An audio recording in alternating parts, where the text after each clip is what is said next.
শুনে রেখে দিন বাবা, জেনে রেখে দেন হে মুসলমান, একটু লক্ষ্য করুন। ফেরাউনের জামানায় একজন পৃথিবী বিখ্যাত ধনী মানুষ ছিল, নাম তার হলো কারুন। এই কারুনের কথা আল্লাহ কোরআন মাজিদে বলেছেন, সূরা কাসাসের মধ্যে আপনি পাবেন।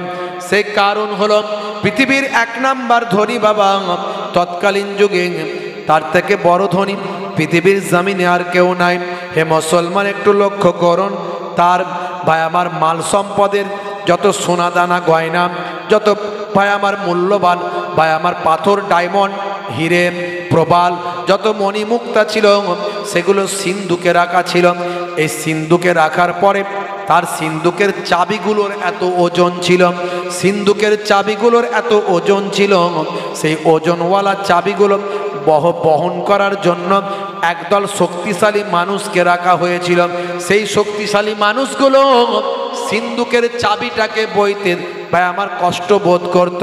আমার আল্লাহ তাআলা কোরআন মাজিদে সূরা কাসাসের ৭৬ নম্বর আয়াতে ঘটনা উল্লেখ করেছেন, ইন্নাল কারুনা কানা মিন কওমি মূসা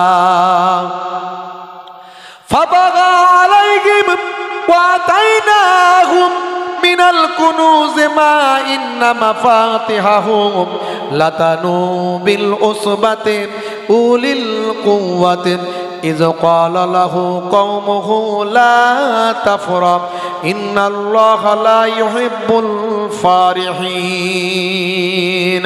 হে তরুণ যুবকেরা, হে আমার বন্ধুরা, হে আমার মুরব্বিয়ানেরা, আল্লাহ বলছেন কারুন ছিল মুসার সম্প্রদায়ভুক্ত, কিন্তু সে তাদের প্রতি উদ্ধত আচরণ করেছিল। এমনই ভাবে তার ধন সম্পদ, ধন ভাণ্ডার দিয়েছিলাম যে তার চাবিগুলো বহন করার জন্য ভাই আমার একদল বলবান লোকের পক্ষে সেটা কষ্টকর ছিল। স্মরণ করো, যখন তার সম্প্রদায় তাকে বলেছিল গর্ব করো না, আমার আল্লাহ অহংকারীকে পছন্দ করেন না, গর্বিতদের ভালোবাসেন না। ইন্নাল্লাহা লা ইউহিব্বুল ফারিহিন।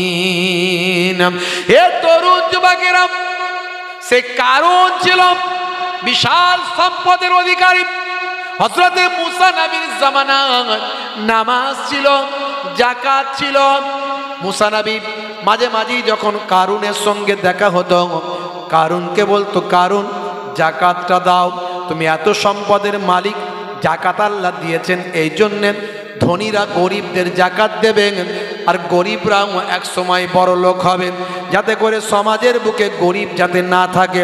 ইসলামের সিস্টেম কত সুন্দর। হে তরুণ যুবকেরা, ভাই আমার যাকাত দেওয়ার উদ্দেশ্য হলো গরিবি হাঁটাও, দেশ বাঁচাও। এখন যাকাত লোকে দেয়, 50টা লুঙ্গি কিনে দিয়ে দিল, লাইন দিয়ে দেখলো লোকেও যাকাত দিচ্ছে, বুঝতে পারছে? আসলে ওটা যাকাত নয়।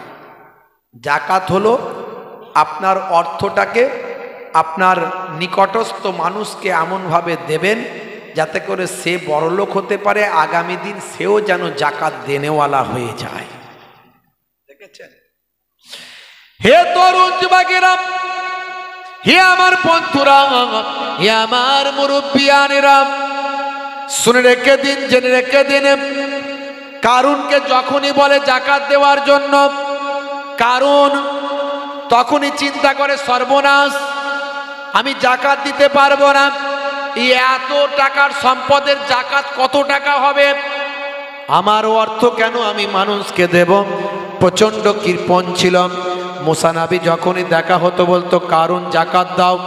সম্পর্কে কারুন ছিল মুসা নবীর চাচাতো ভাই, একই গোত্রের ছিল বাবা, একই বংশের ছিল বাবা।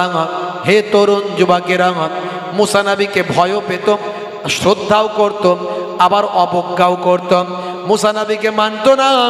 সে ছিল ফেরাউনের লোক, ফেরাউন নিজেকে খোদা বলেছিল, আর সে ফেরাউনের উজির ছিল কারুন। ভাইরা আমার, তরুণ যুবকেরা আমার, ভাই আমার, কারুন চিন্তা করল মুসা নবী আমাকে যেখানে সেখানে বলে কারুন যাকাত দাও, এতে আমি অপমানিত হয়ে যাই, এতে আমি লজ্জিত হয়ে যাই, কিন্তু আমার টাকা আমি দেব কেন? আমার মেহনতের খরচার পরিশ্রমের টাকা কেন আমি দেব? যাকাত আমি দেব না। হে তরুণ যুবকেরা, কারণ চিন্তা করলাম মুসা নবীকে এমন শিক্ষা দেব, যে শিক্ষা এমন দেব যাতে করে আর কোনোদিন আমার কাছ থেকে যাকাত না চাইতে পারে।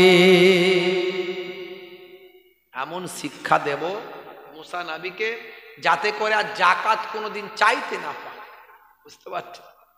তো বন্ধু বান্ধবদের সঙ্গে পরামর্শ করলো, করে নিজে সিদ্ধান্ত নিল, বলল এমন একটা শিক্ষা দিতে হবে যাতে করে মুসা নবী রাস্তাঘাটে আর আমার কাছে যাকাত না চাইতে পারে। আমি অপমানিত হয়ে যাচ্ছি লোকজনের সামনে।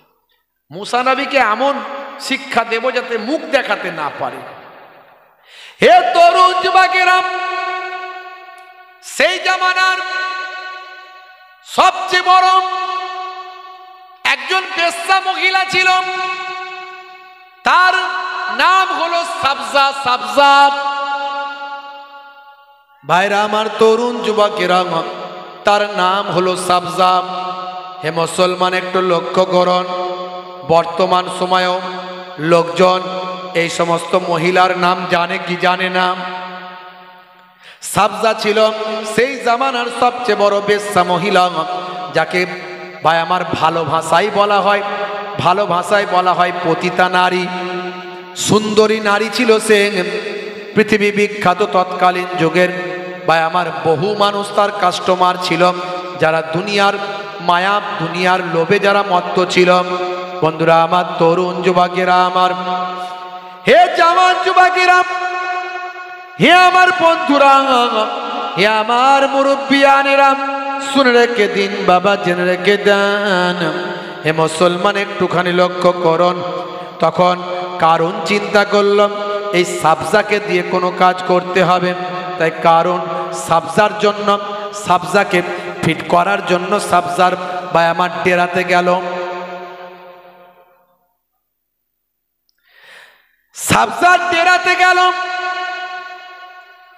সাবজার ডেরাতে গিয়ে, হে তরুণ যুবকেরা, হে আমার মুরব্বিয়ানেরা, শুনে রেখে দেন।